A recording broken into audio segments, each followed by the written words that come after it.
മാന്യപ്രേക്ഷകർക്ക് എൻ്റെ പ്രണാമം. പണ്ട് ജീവിതത്തിൽ എന്നും ഓർമ്മിക്കുന്ന ഒരു കാര്യം ചെയ്യാനായിട്ടുള്ള ഭാഗ്യം കിട്ടിയിരുന്നു.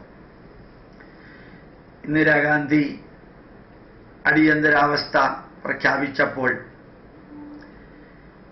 ആ അടിയന്തരാവസ്ഥ കാലത്ത് അതിനുശേഷം ഇലക്ഷൻ പ്രഖ്യാപിച്ചപ്പോൾ ആ കാലത്തും തൃപ്പൂണിത്തുറയിലും എറണാകുളത്തും പരിസര പ്രദേശങ്ങളിലുമെല്ലാം അടിയന്തരാവസ്ഥക്കെതിരെ ഒരുപക്ഷെ ഏറ്റവും കൂടുതൽ സദസ്സുകളിൽ ആരും അറിയാതെ പ്രഭാഷണം നടത്തിയ ഒരു വ്യക്തിയാണ് ഞാൻ.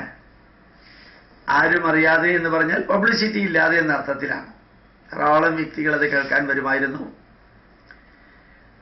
എൻ്റെ അടുത്തൊരു സുഹൃത്ത് മഹാരാജാസ് കോളേജിൽ, അതുപോലെ തന്നെ തൃപ്പൂണിത്തുറ ഗവൺമെന്റ് ബോയ്സ് സ്കൂളിൽ പഠിച്ചപ്പോൾ എൻ്റെ ഒപ്പം പഠിച്ചിരുന്ന പ്രേമചന്ദ്രൻ എന്ന് പറയുന്ന ഒരു വ്യക്തി, അദ്ദേഹത്തിൻ്റെ അമ്മയുടെ അനുജൻ അമ്മാവൻ, അദ്ദേഹം CID ആയിരുന്നു. അദ്ദേഹം എൻ്റെ പ്രഭാഷണങ്ങൾ എല്ലാം ഗവൺമെന്റിന് റിപ്പോർട്ട് ചെയ്യാറുണ്ട്. അതുകൊണ്ട് ഞാൻ എൻ്റെ പ്രഭാഷണത്തിൽ ഞാൻ ഇടയ്ക്കിടയ്ക്ക് തെറ്റായിട്ട് പറയുമായിരുന്നു. തൃപ്പൂണിത്തുറയിൽ ജനിച്ചു വളർന്ന ഞാൻ, പൂത്തോട്ടക്കാരനായ ഞാൻ എന്ന് പറയും, ആലുവക്കാരനായ ഞാൻ എന്ന് പറയും, ചിലപ്പോൾ ചാലക്കുടിക്കാരനായ ഞാൻ എന്ന് പറയും, ചോറ്റാനിക്കരയിൽ വളർന്ന ഞാനെന്ന് ഈ അടിയന്തരാവസ്ഥ കാലത്ത് പ്രഭാഷണം നടത്തുമ്പോൾ പറയുമായിരുന്നു. അപ്പൊ ഇയാള് ഏതെങ്കിലും ഈ CID ആയിട്ട് അടിയന്തരാവസ്ഥയ്ക്ക് വേണ്ടി പ്രവർത്തിക്കുന്ന വ്യക്തി ഗവൺമെന്റ് ഉദ്യോഗസ്ഥനാണ്. ചില കുട്ടികളെ എൻ്റെ അടുത്തേക്ക് അയക്കും. അങ്കിളുടെ പേര് ഗോപാലകൃഷ്ണൻ തന്നെയല്ലേ, വേറെ വല്ല പേരും ഉണ്ടോ? അങ്കിൾ ശരിക്കും തൃപ്പൂണിത്തുറക്കാരനല്ലേ, പിന്നെന്താ പൂത്തോട്ടക്കാരനാണെന്ന് പറഞ്ഞത്, ചോറ്റാനിക്കരക്കാരനാണെന്ന് പറഞ്ഞത് എന്ന് ചോദിച്ചുകൊണ്ട് ചില കുട്ടികൾ വരും. എന്നിട്ട് ഞാൻ പറയും ഞാൻ ചോറ്റാനിക്കരക്കാരനാണെന്ന് തന്നെ പറയും. കുറച്ചു നേരം ഇരുന്നിട്ട് അങ്കിളിൻ്റെ ഒരു പ്രഭാഷണം ഞാൻ അവിടെ കേട്ടതാണല്ലോ, അവിടെ അങ്കിള് ചാലക്കുടിക്കാരനാണെന്നാണല്ലോ പറഞ്ഞത് എന്നൊക്കെ ഈ ചെറിയ കുട്ടികൾ വന്ന് ചോദിക്കും.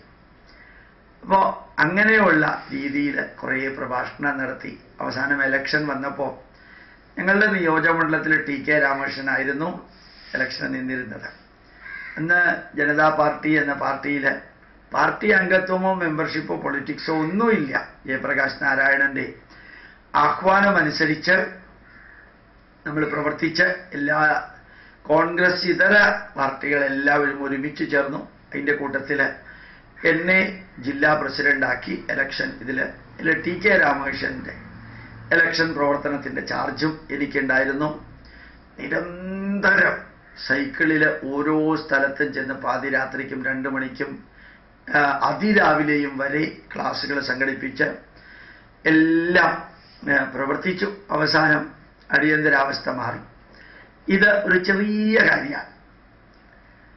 എന്നെ അറസ്റ്റ് വരിക്കാനുള്ള ലിസ്റ്റിൽ അടിയന്തരാവസ്ഥക്കെതിരെ അറസ്റ്റ് വരിച്ച കുറേ വ്യക്തികളുണ്ട്. അവരുടെ ലിസ്റ്റിൽ എൻ്റെ പേരുണ്ടായിരുന്നുവെങ്കിലും ഞാൻ പറഞ്ഞു ഞാൻ BScക്ക് പഠിക്കുകയാണ്, അത് കാരണം ഞാൻ ഉണ്ടാവില്ല, എനിക്ക് MScക്ക് പഠിക്കുന്ന കാലം ഞാൻ ഉണ്ടാവില്ല, ഒഴിവാക്കണം എന്ന് പറഞ്ഞു.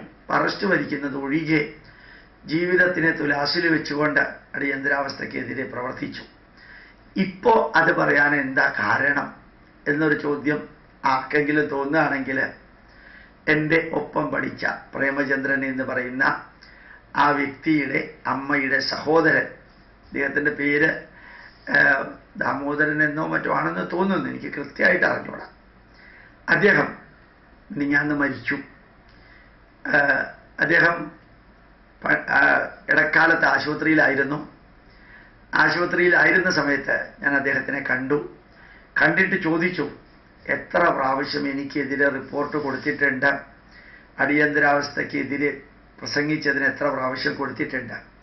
അപ്പോൾ ആശുപത്രി കിടക്കയിൽ കിടന്നുകൊണ്ട് അദ്ദേഹം എന്നോട് പറഞ്ഞു, കുറേ പ്രാവശ്യം കൊടുത്തിട്ടുണ്ട്. തൃപ്പൂണിത്തുറ എറണാകുളം പ്രദേശത്ത് ഏറ്റവും അധികം പ്രാവശ്യം പ്രസംഗിച്ചതിനുള്ള റിപ്പോർട്ട് പോയത് നിങ്ങളുടേതാണ്. എന്നോട് ദേഷ്യമൊന്നും തോന്നരുത്, കാരണം അതെൻ്റെ ജോലിയുടെ ഭാഗമാണ്.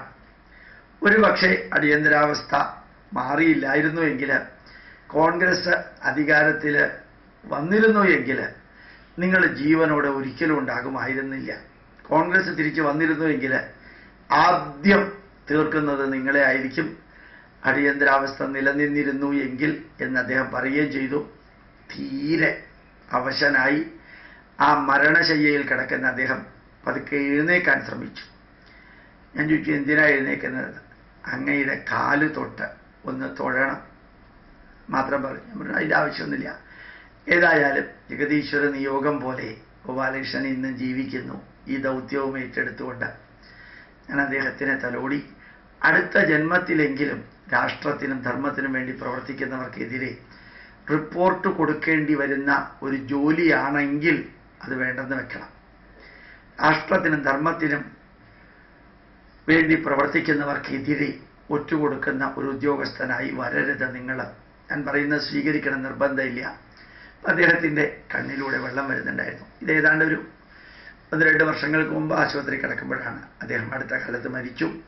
ഇപ്പം ഞാൻ ഓർത്തു, അടിയന്തരാവസ്ഥ കാലത്ത് തൃപ്പൂണിത്തുറയും തിരുവാങ്കുളവും ചോറ്റാനിക്കരയും എറണാകുളത്തിൻ്റെ വിവിധ ഭാഗങ്ങളിലുമെല്ലാം രാത്രിയും പകലും ചെന്ന് പ്രസംഗിച്ച് കുറേയധികം ആൾക്കാരെ ആവേശഭരിതരാക്കി.